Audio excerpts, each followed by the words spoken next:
Welcome all. So today I want to talk a little bit about the childhood roots of anxious attachment. Um, and if you're one of these people who often finds yourself thinking things like, why do I always feel like love is slipping through my fingers? Why does everyone always leave me? Why am I not lovable? Then this probably is for you. And as a relationship therapist specializing in attachment theory, I often talk to people who carry the deep imprint of anxious attachment. And to understand where this comes from, we have to go back to childhood, the blueprint years. And anxious attachment usually forms in environments where love and attention were inconsistent. A caregiver may have been warm and affectionate and available at times, but distracted or stressed or emotionally withdrawn at others. That's not to say that your parent or your caregiver was a bad person, it's just the way that life is. But as a child, you couldn't predict when your needs would be met as a result of that. And so you became hyper attuned to any signs of closeness, but also of distance. So, and likely as a child, what you learnt from this was, if I cry harder or cling tighter, maybe they'll stay. They're not going to go anywhere if I do these things. Or um, if I perform or I please or I overachieve, I'll earn their love. Or love can vanish at any moment. I have to fight to keep it. I have to prove that I'm worthy of it. And this isn't manipulation.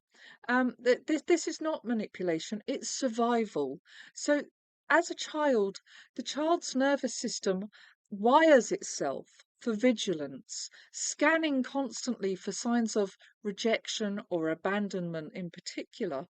And fast forward into adulthood, and these same patterns show up in our romantic relationships. They actually show up in all relationships, whether it's friendship, career, love, whatever it is. Even our own parenting style is shown through this. So, but when these patterns show as an anxious attacher, you may find that you feel a constant fear of being left or abandoned or rejected. That is very likely that you feel that.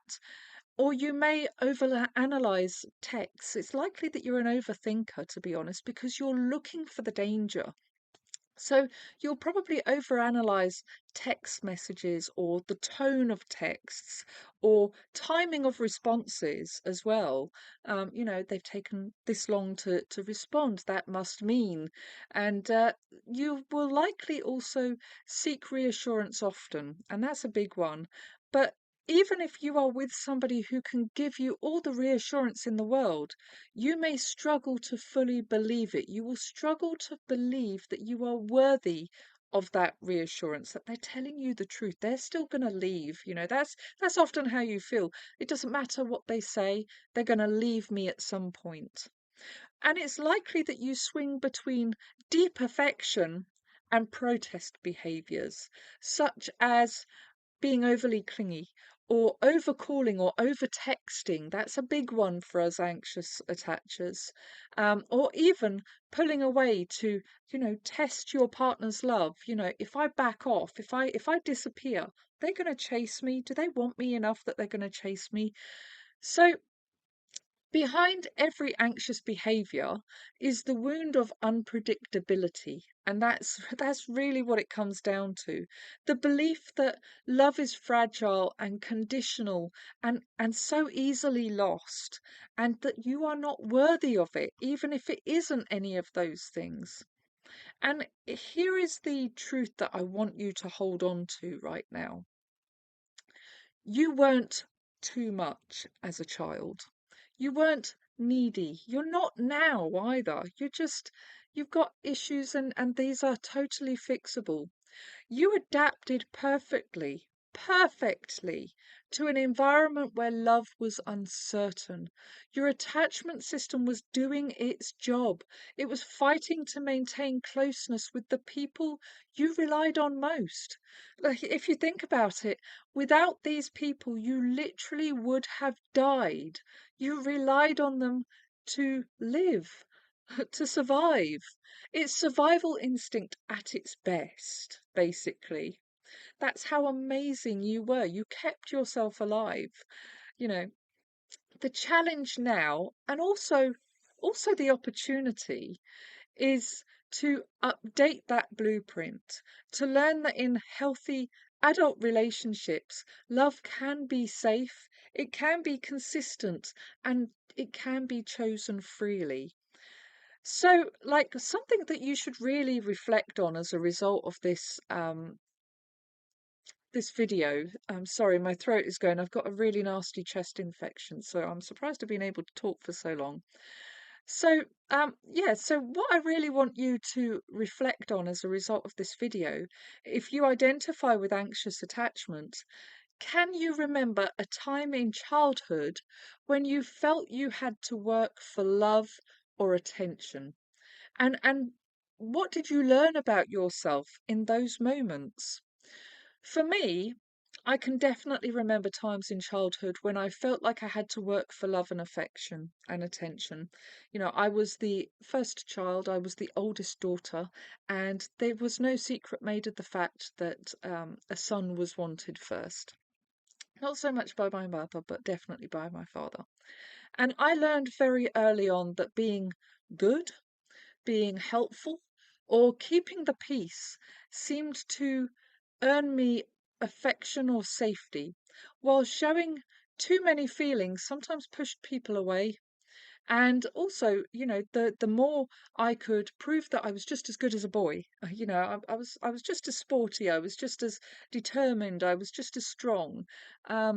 These were things that I felt got me the attention and the love, particularly from my father, that I always craved. I always wanted his his approval. Yeah.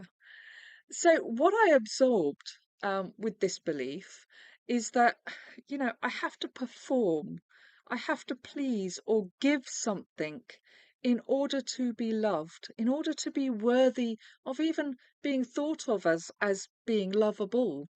And that turned into overthinking and chasing closeness and clinging to it when I found it, like, and fearing I was too much in my relationships.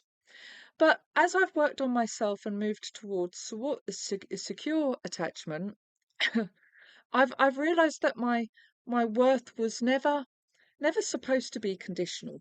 It was never supposed to be conditional. I am worthy just as I am. And love doesn't need to be earned through effort.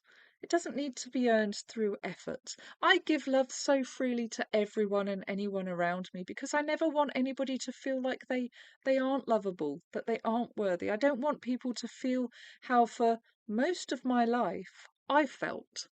So love can be given freely, simply because of who I am, who you are.